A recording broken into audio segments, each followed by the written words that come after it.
지난번에 우리 논문을 통째로 외우는 방법에 대해서 간단한 강의를 했지 않습니까? 오늘은 노트북에 우리가 작성한 뭐 아래 한글 문서라든지 엑셀 문서라든지 또는 내가 어디 사이트에서 수집한 여러 형태, 여러 포맷의 자료라든지 이런 것들을 체계적으로 보존하는 방법에 대해서 얘기를 하고자 합니다.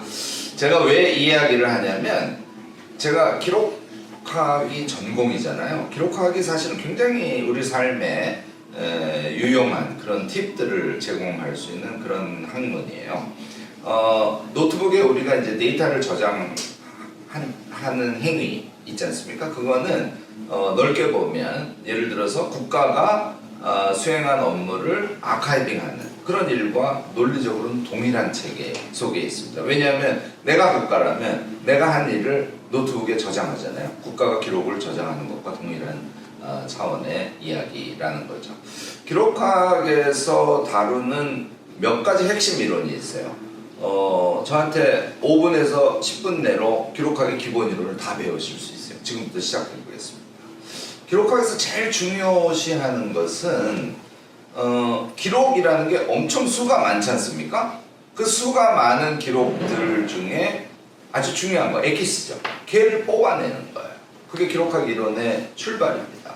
뭐 이론적 용어로는 평가 선별론이다 이렇게 얘기를 해요. 영어로 appraisal이라고 하죠. 다시 말해서 중요한 놈을 뽑아내는 것, 이게 중요해요. 중요한 놈을 뽑아내는 것은 몇 가지 척도가 있으면 돼요. 이 척도에 해당하면 중요한 것이고 이 척도에 해당하지 않으면 중요하지 않은 것이에요.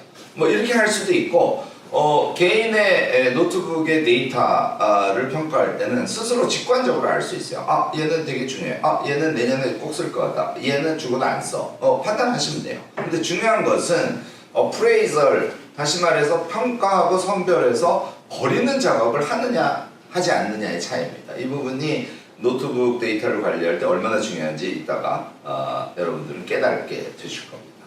두 번째는 정리한다고 하죠. 우리가 보통 뭔가 복잡한 것이 있으면 정리를 해야죠. 집이 더러우면 정리를 해야 되듯이 내 책상 위가 너저분하면 여러분들 정리 행위를 하지 않습니까? 똑같아요. 기록이 너무 많기 때문에 그 많은 놈을 어떻게 정리하느냐, 이게 기록학에서 또 하나의 핵심 과제 중에 하나입니다. 앞서 말씀드린 거는 불편한 걸 버리는 거예요. 불필요한 걸 버리는 거예요. 지금 말씀드리는 거는 다 버렸다고 쳤을 때 남은 것을 어떻게 질서 지우느냐 하는 과제예요. 영어로 arrangement라고 하는데 이 arrangement는 크게 두 가지로 나뉘어집니다. 하나는 비슷한 것끼리 묶어주는 거예요. 분류라고 그러죠. 컴퓨터로 보면 폴더를 만드는 작업에 해당해요. 그 다음에 또 하나는 분류를 해놓는다고 하더라도 해당 분류 안에 뭐 예를 들어서 데이터가 1000개 있어. 그럼 찾을 수가 없잖아요. 물론 검색으로 찾을 수 있죠. 그렇지만 순열을 잘 지어 놓으면 찾기가 되게 수월하겠죠. 이 순열 지우는 작업은 목록이라는 형태를 통해서 달성합니다. 다시 말해서 기록이 있으면 그 기록을 전부 샘플한 목록으로 만든 다음에 목록의 순서를 정해 주어서 쉽게 해당 기록을 찾을 수 있도록 하는 기법이에요. 다시 말해서 목록을 만드는 기법이죠. 자, 이제 정리하겠습니다. 이것도 정리하는 거예요. 내 말이 복잡하니까 정리하죠. 비슷한 영역끼리 묶어주고 거기에다가 이름을 붙여줘서 순열을 매겨주는 방법이에요. 컴퓨터 폴더에 이름을 붙여서 분류를 하고 그 폴더 안에 들어가 있는 기록들, 데이터들, 여기에 이름을 붙여주는 거. 이게 우리가 기록학 이론에서 얻어낼 수 있는 생활의 지혜 중에 하나입니다. 이 두 가지를 가지고 이제 우리 컴퓨터 노트북에 있는 데이터 정리를 시작을 해봅시다. 당연히 먼저 뭘 해야 될까요? 순서는 이렇습니다. 폴더를 만들어주는 것을 제일 먼저 해주시는 게 좋아요. 이미 하고 계실 거예요. 당연히 자신의 노트북에 폴더가 많이 있을 거예요. 내 노트북을 열어봤더니 바탕화면에 아래 한글 엑셀 파일이 엄청 많이 나와 있다. 여러분들은 기록학을 모르고 또 자기 현실생활 속에서 정리를 하지 않는 사람들 이렇게 판단하시면 돼요. 내 노트북을 열어봤더니 바탕화면에 몇 개의 폴더가 정연하게 있고 다른 데이터는 표면에 나와 있지 않다. 이러면 여러분들은 이미 노트북 기록 관리를 하고 계신 겁니다. 자, 폴더를 어떻게 만드느냐? 이론적으로는 그것을 우리가 업무 분석한다 그러는데요. 우리의 행위를 종류 지워 보는 거예요. 업무 분석이란 나의 행위를 분석하는 것과 동일해요. 회사나 정부 같으면 업무가 엄청 많으니까 그 업무를 분석해 보라는 얘기예요. 그 업무를 분석하면 우리가 하는 업무가 크게 5종류로 나뉘어져. 뭐 이런 결론이 나오는 거죠. 마치 똑같은 방식으로 우리의 행위들, 우리의 삶의 어떤 일상들 이런 것들을 분석해 보는 거죠. 저의 일상을 분석해 봤더니 이런 게 있어요. 나는 공부하는 사람이니까 공부를 해요. 하나의 영역이. 그죠? 또 학생들을 가르쳐요. 하나의 영역이죠. 또 이 대학 교수들은 그런 거 안 하시는 줄 아는데 대학 교수들도 잡무가 엄청 많습니다. 학교의 다른 일들 뭐 이런 것들을 할 거 아닙니까? 저는 또 프로젝트를 굉장히 많이 해요. 그럼 외부에서 하는 프로젝트 이런 거 있죠. 그 다음에 마을 아카이브를 만든다든지 이런 시민사회에서 이루어지는 아카이브와 관련된 일들이 있어요. 이거는 프로젝트와 상관없이 사회 참여적인 차원에서 제가 뭐 컨설팅도 하고 강의도 하고 여러 가지를 합니다. 이렇듯이 물론 그거 이외에 저는 여행도 가고 또 가정사도 있고 이런 것들이 있어요. 내가 살아가는데 실제로 내가 어떤 일을 하고 있는가를 업무 분석해서 그것의 영역을 도출하는 거예요. 이게 폴더를 만드는 기본입니다. 머릿속으로 생각을 해야죠. 내가 이런 일을 하긴 하는데 이 일에서는 데이터가 그렇게 많이 나오진 않아. 내 노트북을 많이 사용하진 않아. 이렇게 판단이 되시면 몇 가지를 묶어주시면 돼요. 예를 들자면 제가 강의를 하면서는 크게 데이터가 나오지 않는다고 가정을 하면 제가 연구를 하는 행위와 제가 강의를 하는 행위를 하나로 묶어주면 돼요. 이름을 이렇게 하면 되죠. 연구점 강의. 되셨죠? 여러분들도 업무 분석을 통해서 컴퓨터 폴더에 어떤 부분들을 설정을 할지를 만드실 수 있지 않을까 생각됩니다. 폴더를 만들 때는 반드시 계층이 하나여야 된다는 법은 없어요. 제가 학교 업무를 하는데 학교 업무에서 뭐 예를 들어서 제도 업무, 그다음에 뭐 학생 지도 업무 또는 뭐 기타 업무 이렇게 나눌 수도 있죠. 폴더 안에 하위 폴더를 두는 거예요. 대체로 개인의 PC는 폴더를 만들면 2개의 계층, 다시 말해서 첫 번째 분류와 그 안에 지금 제가 예시를 든 것과 같은 서브 폴더를 만드는 것 정도가 적절하지 않을까 싶습니다.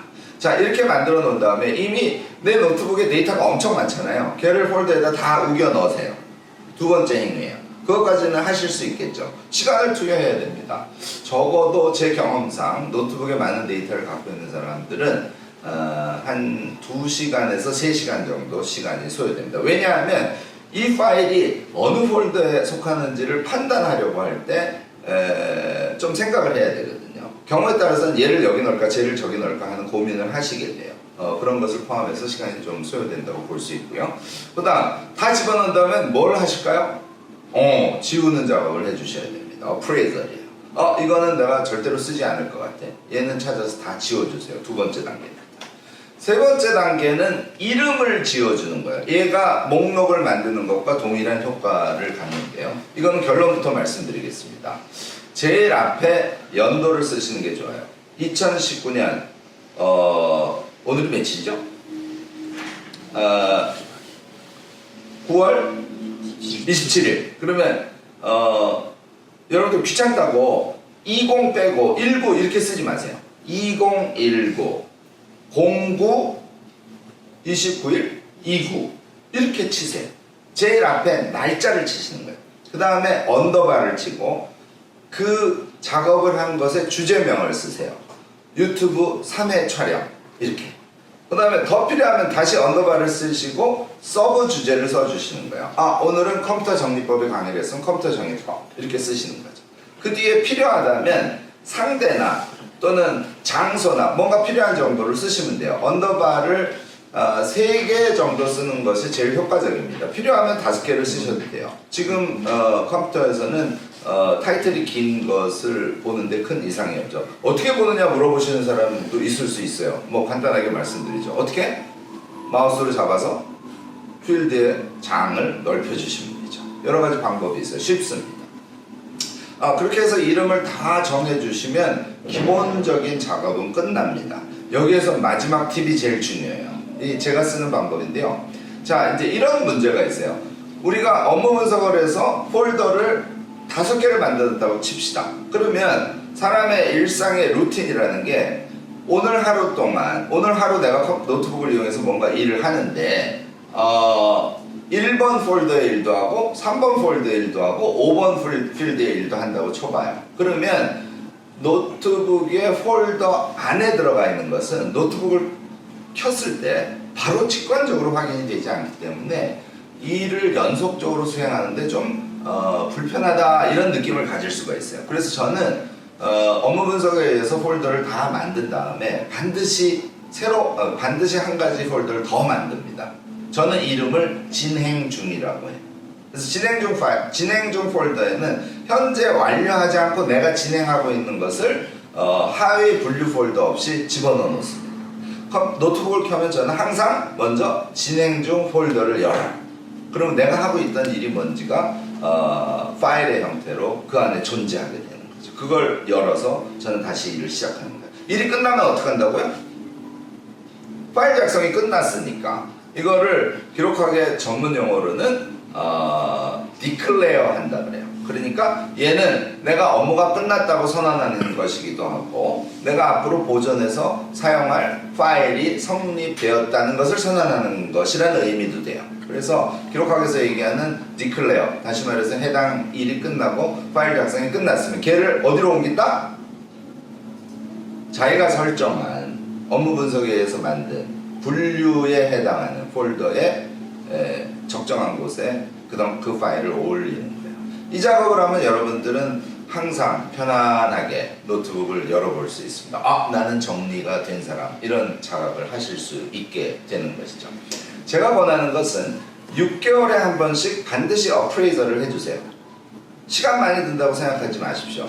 평상시에 정리되지 않은 폴더, 정리되지 않은 불필요한 파일이 엄청 많이 들어가 있는 노트북이 우리에게 요하는 시간보다 여러분들이 6개월에 한 번씩 버려주는 것을 하는 것에 드리는 시간이 훨씬 더 효율적이고 짧습니다. 이거 잘 안 해요. 저는 날짜를 결정해가지고 있어요. 1년을 반을 나누면 저 끝은 어디? 12월 31일. 31일 날 놀아야 되니까 대체로 크리스마스에서 말일이 되기 그 사이에 저는 그 시기마다 어프레이저를 합니다. 반드시 지워요. 그럼 그 앞은 언제? 6월이지 않습니까? 그래서 6월 한 25일부터 6월 말까지의 시기에 반드시 내 노트북을 한번 어프레이저 한다. 이렇게 생각하시면 됩니다. 여러분들 앞으로 기록학에서 만들어낸 지혜가 우리의 생활에 어떻게 유용하게 사용될 수 있는지를 제가 쭉 강의를 할 거예요. 단 지난번에 제가 논문을 통째로 외우는 법에 대해서 강의를 했지 않습니까? 그게 이제 이론편이에요. 이론편을 제 말로 들으면 그럴듯하게 들리긴 하지만 그걸 실제로 내가 실행할 수 있을지에 대해서 의심을 하게 됩니다. 그래서 항상 가능하면 실전편을 제가 붙일 거예요. 논문을 외우는 법은 실전편 유튜브 영상을 만들어서 여러분들에게 송출할 것입니다. 마찬가지로 노트북의 폴더 정리, 노트북의 기록 관리에 대한 것도 노트북을 펴놓고 저희가 실전편을 다시 방송을 하도록 하겠습니다. 여기까지입니다. 감사합니다.